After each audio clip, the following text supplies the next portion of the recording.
Oh, hey. How are you? Good? Good. Hey! Good to see ya!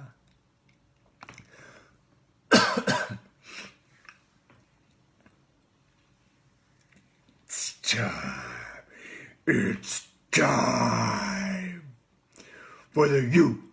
No, not the you. It's time for the What I Learned Live. Coming to you live from outside Harrisburg, Pennsylvania. Hello, Lauren.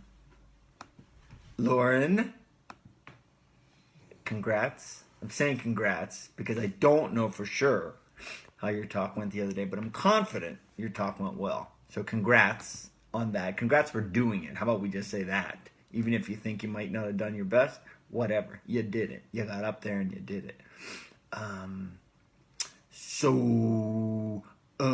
We're going to rock and roll with this week's edition, actually last week's edition of What I Learned this week.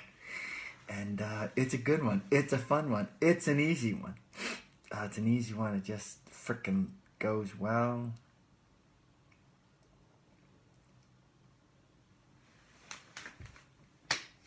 You ready to rock and roll? I don't even think this is going to be a long one. I mean, this might be even shorter. Hey, Dredd, is your anniversary today or yesterday? Today or yesterday? Huh? Come on, how can I forget this? I'll always remember it.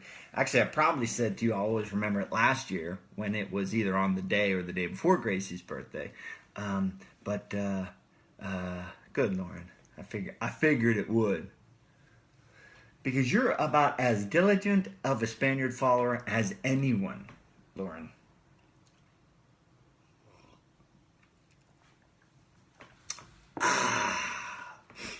We got some, Saturday. That makes it to 22nd, correct, Dredd? 22nd? Dredd, I'll tell you what, my friend. The last, 10 episodes are looking good, dude. Downloads here, they're all in the high 3s, 4s, and 5s. That's pretty good. Well, happy anniversary, Dredd. And if I looked at your trickery, hey, Larry, welcome, my friend. Dredd, if I looked at your trickery, how you trickerarily wrote it to your wife using all those X's and V's and I's and such, I could see exactly which one it was. I think it's like 28 or something like that, or 38 or 58. I don't know. I really don't know. Larry, good to see you, man. How's the Berg? Tell you what, Larry, I want to get back to the Berg, man. Once a few things happen, Dreadster, I'm looking forward to coming home more often than not to work it out, man. Not to work out, but to work it out. Spaniard Show, etc. I'm looking forward to making those trips home. All right, I think I'm gonna rock and roll. Let me get a pen. We had a busy week last week, so I want to make sure we had PSU. We had Spartan X. We had Comcast, RWB. We had Kevin Hart. Dredd, did I have anything else? PSU, 28 years. Oh, it's good thinking, Dredd. It's good thinking. Penn State, Spartan X, Comcast, Kevin Hart. Was there anything else last week, Dredd? I think not. If there was, let me know, because I'm going to get started and I'll just ad-lib.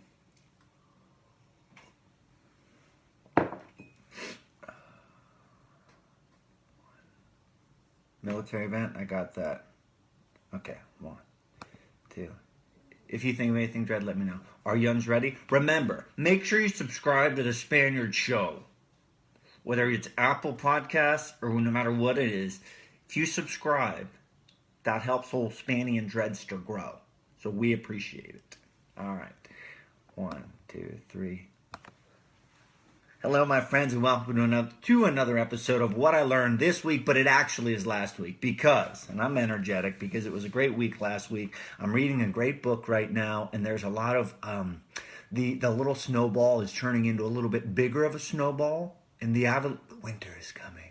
The avalanche is coming sooner or later. The avalanche is coming. So I'm extremely amped up about it. And if you listen to AMX this morning, you already know it. But today is the 5th birthday of my most beautifulest, precious little girl that any father could hope for, Gracie June Brenneman. Happy 5th birthday, my love. And we're going to go to Chipotle tonight. That's where she wants to go. So we're heading out to Chipotle tonight. So let's get rock and roll. First, I want to recap last week.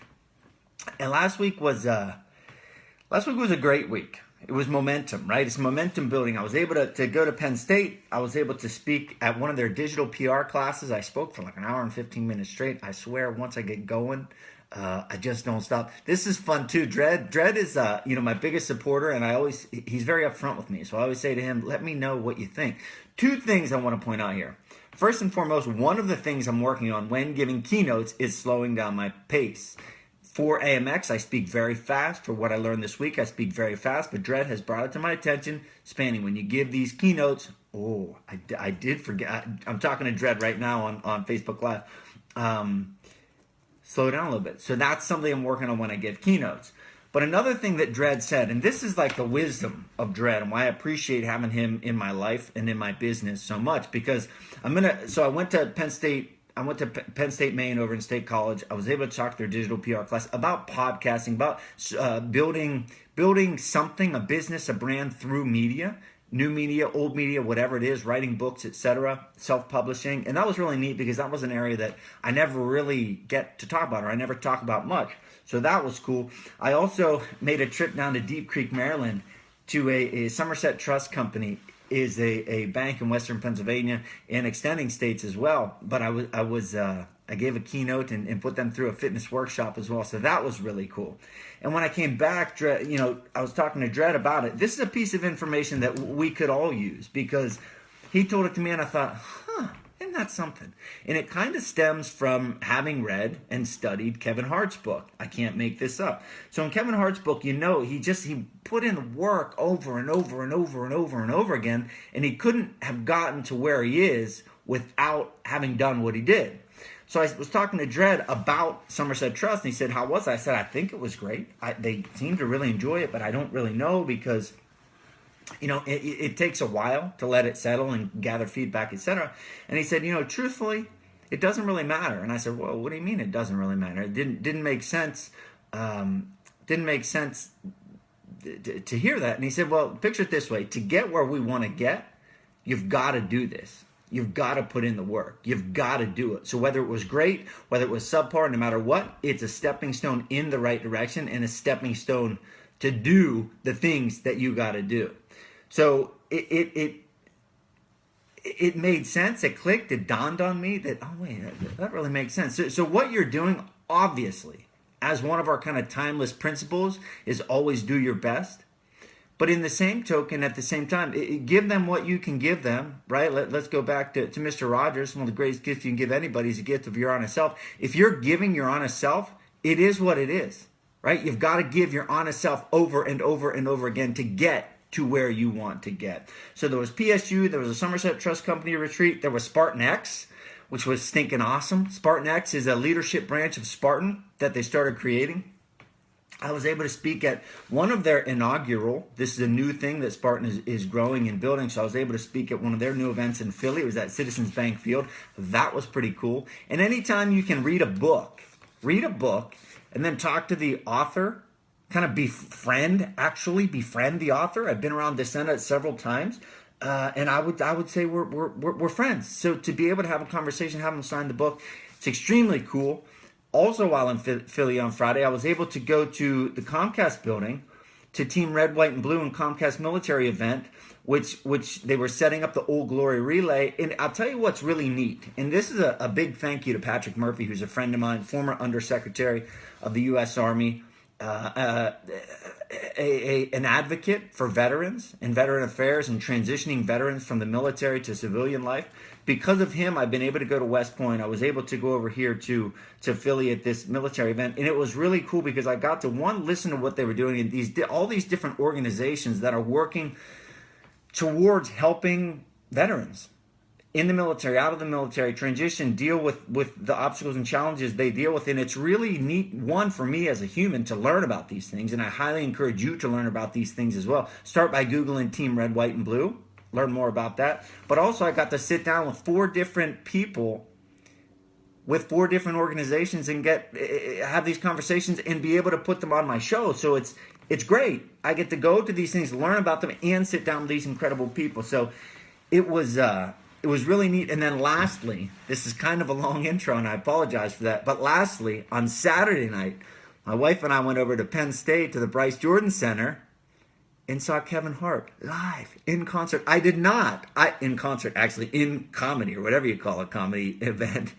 I did not get to hang out with Kevin Hart. I did not get him to sign the book, but believe me, that is one of my quests, is to have Kevin Hart sign my book and have a real conversation, not just like I'm a fanboy conversation, but to put in the work to get to the point where Kevin Hart will give me the time of day to sit down and have an actual conversation. That's the long-term thinking. That's the delayed gratification. And with that, why don't we dive into what I learned this week, studying the book, The Spartan Way by Joe DeSena, in which he talks about this idea of delayed gratification, this idea of the long game. Remember Gary Vaynerchuk? I say it all the time. I learn it from these guys. The idea, and actually I was taught it at a young age because of the sport of wrestling. So it's ingrained and it's inherent in me and the way I live my life. TG, because of the sport of wrestling, because of my parents and learning this at a young age. So bullet point number 1, Joe DeSena started Spartan Race. Joe DeSena started Spartan Race, quote, with the goal of ripping 100 million people off their couch cushions. Quote, it's a rebellion against a life of passivity and softness. So DeSena started Spartan with the goal of ripping 100 million people off their couch cushions. It's a rebellion against a life of passivity and softness. So if you want to get ripped off the couch, if you want to rebel against a life of passivity and softness, read the book, The Spartan Way. Tune into AMX every single Monday through Friday. Do it. It's easy. Search me out on iTunes, whatever podcast app you're using, the Spaniard Show. Boom. Click subscribe. You're going to get an episode. When I do keynotes and talks, the longest thing is consistency or persistence or a continuation of what you talk about. You know, when you provide a product or a service to someone, they want continuity, they want consistency, they want it to last. So when asked that question, well, how do we get this to last? My answer, truthfully, 1,000,000% authentically, is listen to the show. It's not about me, right? It's not about hearing my voice every day. It's about hearing the content, the riches that lies in these books. And then the extra step is that it will dawn on you, holy cow, this guy's got a great idea. I should read. There you have it. So how do you continue it? You subscribe to the Spaniard Show, you listen to the show daily, and then it'll dawn on you, if you really want it, hey, I should read on my own. I should dive into books. I should dive into things that interest me so that I too can become the world's toughest lifelong learner. That's how you keep it rolling. So principle number 1, the next bullet point. Principle number 1, self-awareness.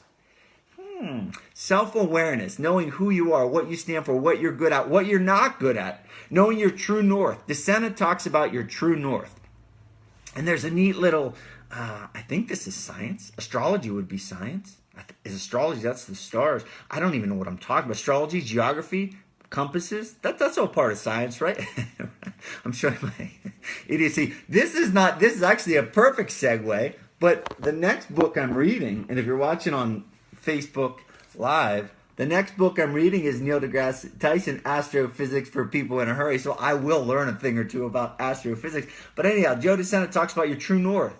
And your true north is like your purpose, your why you're put on this earth, what's your ultimate thing that gets you up in the morning, that gets you out of bed, that gives you energy, that boosts you in all these different ways. What makes you tick? Right? If your life is a funnel, what's at the top of that funnel? What is it all leading toward? DeSena talks about this idea of self-awareness leading you to your true north. Your true north is different than a magnetic north. Again, science, I believe, right? Magnetic north and true north are a bit different. Magnetic north, I believe, is 300 miles off of true north, and it changes a little bit in time, a few kilometers. your true north, boom. That's your purpose, right? Learning, lifelong learning. World stuff is lifelong learning. Learning and teaching. That's my true north. That's what truly gets me out of bed. That's what makes me do the hard stuff, right? And that's what will make you do the hard stuff as well. Being aware, being self-aware, having that lead you to your true north. Moving on to the third bullet point. Have you ever felt like an outsider?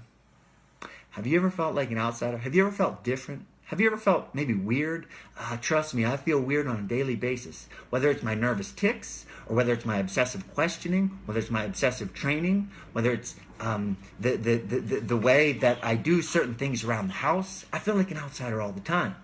So with AMX Kids, one of the books that has gotten the most requests, I believe Where the Red Fern Grows and The Outsiders, and this is the one that Dredd told me to start with from the beginning. It's a tremendous book, and it struck a chord. And I think it struck such a big chord with listeners is because it brings us back to that time in our lives. Remember that junior high and high school when you weren't very self-aware, or you were becoming aware in the first place, let alone self-aware. You're becoming aware of, whoa, this is what's out there in the world, and it kind of smacks you, and it's a confusing, a lonely, and exciting feeling and time. So I'm studying The Outsiders. My first time ever reading the book. I know I saw parts of the movie, but it's my first time reading the book. I highly, highly encourage you. This is a fun book, and it's an exciting book. Whether you're a kid or whether you're a parent, a teacher, a coach, it works both ways. AMX Kids in general is like that. I'm teaching life lessons through middle school age books, but these middle school age books, right? They were taught to us, exposed to us. I'm talking to us, 35 plus, 25, 35, 45, 55, 65, however old you are out there. They were taught to us at a young age because they were representative of life lessons. And it's never a bad idea to revisit those life lessons and to reinforce those life lessons. So whether you're a youngster, listen to AMX Kids, or you're an oldster, like me, I got some gray hairs, I got some gray whiskers here and there. This book, The Outsiders, it'll make you smile, it'll teach you, and I guarantee that AMX Kids, I'm producing this episode so that it can create conversation. I'm going to talk about it in the episode of AMX Kids that I release tomorrow. The importance of conversation, the importance of talking in getting us through these obstacles and challenges that we face. That's a nice segue to the next bullet point. We're going to talk about principle number 3, passion. Another word for passion that really strikes me is enthusiasm, energy. I went to see Kevin Hart on Saturday. Whenever he used to work in I think it was City Sports, whenever he used to work in a sports store early on, before he even knew what was what, right? Before he knew he was going to comedy, before he knew what he was good at, before he had self-awareness, he said, I quickly realized that just by being energetic and having enthusiasm, that I could relate well to people, that people appreciated being around me. Energy, as per Scott Adams, the creator of Dilbert and the writer of How to Fail at Almost Everything and Still Win Big, he says energy is the most important metric to track. That's it, folks, energy. What's your return on energy? There's a test that I kind of put out there for myself. When I'm going to do something or commit to something, I'll say, what's the return on energy? Energy could be time. Energy could be like actually real energy. Energy could be financial investment, whatever it is.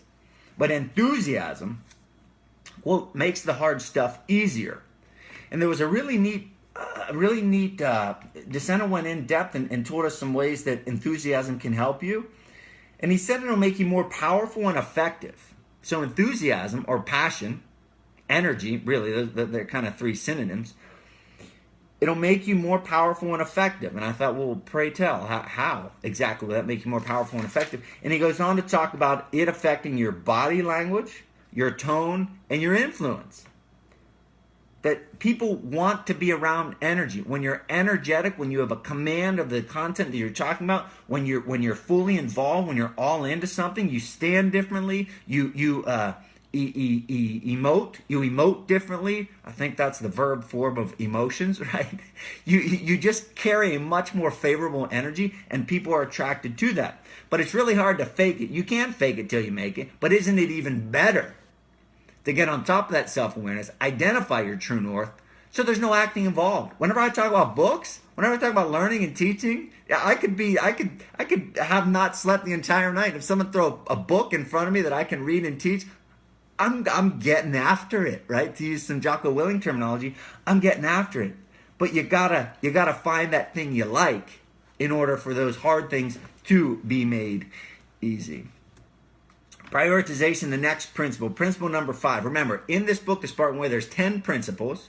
I'm picking one from each day to cover and extrapolate on, but there's 10 of them. They're very simple, but according to DeSena in the book, it's our blueprint for successful living, right? And I read the book, and I studied the book, and it's pretty cut and dry. It's kind of a blueprint for successful living. So prioritization is principle number 5. Prioritization. When I say the word prioritization, am I the only one that thinks of being young and having my mom tell me that I got to get my priorities straight? And that's either, I think maybe everyone might think that. Like when I hear the word priorities, I feel like I have to dodge out of the way, like a softball or a baseball is coming my way, because I feel like whenever I hear the word priorities, it was not normally when I was doing things the right way. It was normally when I might have a little mess up here and there, and I was told, Charles Lewis Brenneman, you better get your priorities straight. Yes, Mom, I'll get my priorities straight. But principle number 5 is prioritization. And in the book, DeSena, and it makes total sense. He says it makes time management easy. Have you ever said that I don't have the time? I don't have enough time. It's not true. You know, I suppose, and trust me, I've been around some high performers, and I ask them a lot of questions, and I have sit-downs with them often, and I find a way to ask them more questions.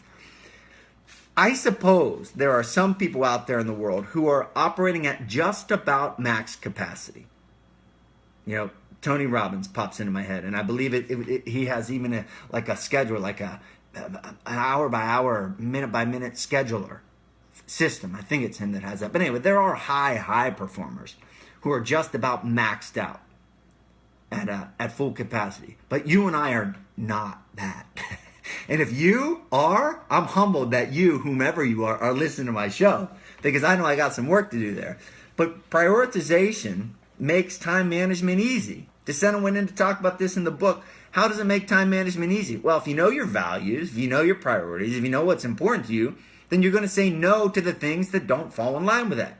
Look, when you're not busy and you have time to do a lot of stuff, it doesn't really matter. But when you get busier and busier, let's say you have a couple kids, let's say you retire from fighting, let's say you start a business, your priorities become more and more important, because doing all these things that life throws at your way, which is the meta picture of the Spartan race, overcoming everything that life throws your way, you realize there's only 24 hours in a day. And I need to prioritize, and I need to execute. Again, hey, this is fitting. Again, that's an extreme ownership concept. Jocko Willink and Leif Babin, and their new book, The Dichotomy of Leadership, comes out today or tomorrow. So I'll be studying that book in the near future. But prioritization makes time management easy, because those things that don't fall clearly, cleanly in line with your values, and because we don't have cognitive dissonance and our values match our behaviors, because we're in alignment like that, time management is then easy. Sorry, can't go to happy hour on Friday. I have to record a What I Learned This Week episode on Saturday morning, and I haven't read and prepared yet, so I've got to do that, right? That's a priority. Also want to say this. I'm recording, it works in a variety of ways. I'm recording What I Learned This Week on a Monday. I intend to put it out on Saturday. However, I had to prioritize family, birthday, weekend, work over what I learned. But if you can give that an honest assessment and a realistic, a very self-aware approach, then you can only do what you can do, right? You can't do more than you can do. Prioritization, principle number 5. Our interview this week was with a guy named Mike Salemi. So I was introduced to Mike Salemi by way of Kyle Kingsbury. Kyle Kingsbury is my friend tour, former UFC fighter, works down in On It. He was tremendous on my show. I was on his show. He's just a super, super smart guy. I highly recommend you all follow him at Kingsbu, Kingsbu. He will enlighten you in a variety of ways. He introduced me to Mike Salemi.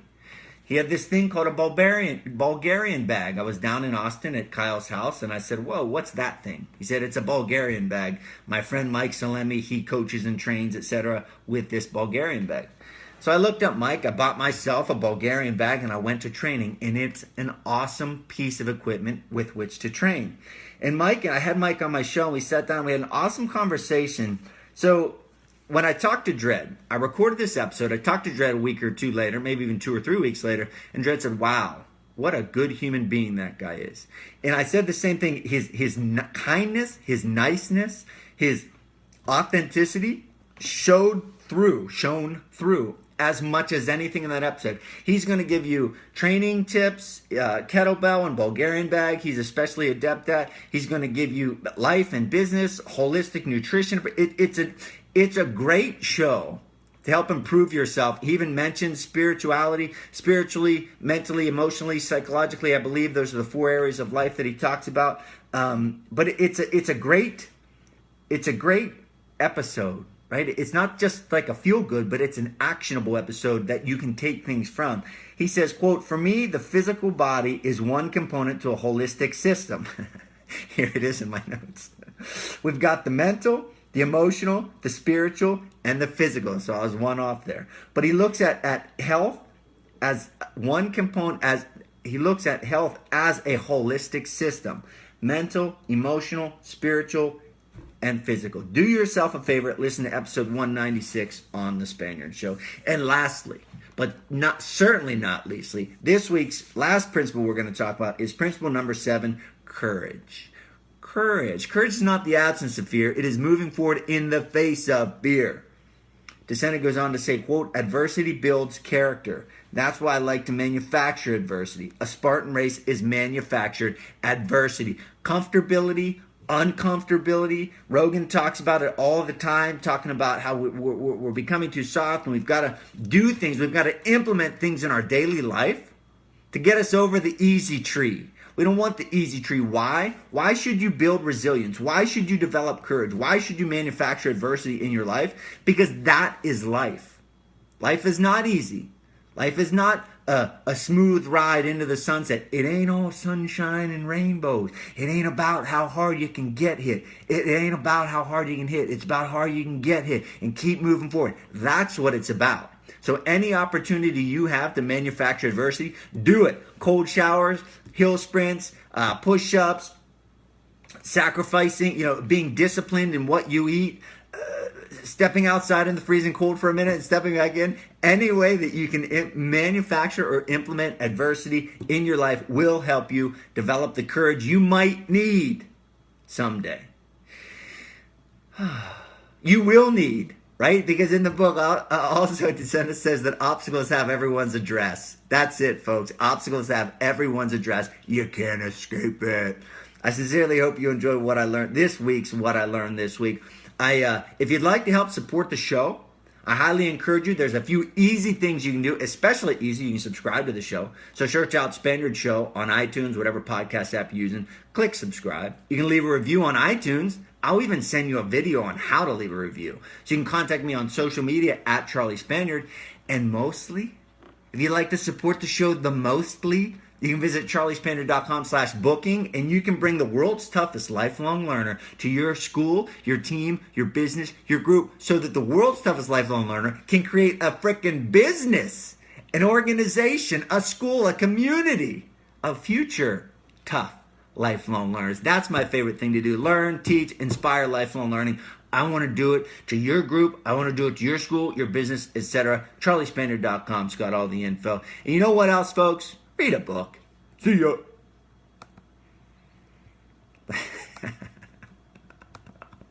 I laugh. Oh my. I laugh. Why am I laughing? Because I really enjoy that. What I learned. 79. And I laugh. It's just fun. That's why I laugh, because I'm having a lot of fun. So this book, I'm really excited to read this. Astrophysics. I always want to say aerodynamics. Astrophysics for people in a hurry. Neil deGrasse Tyson, if you haven't seen him everywhere, he's got a Cosmos show on television.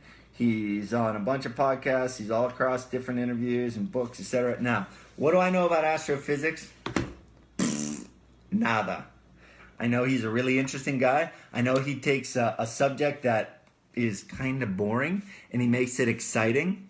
And I'm going to learn from him, one, about astrophysics, but two, he makes learning fun.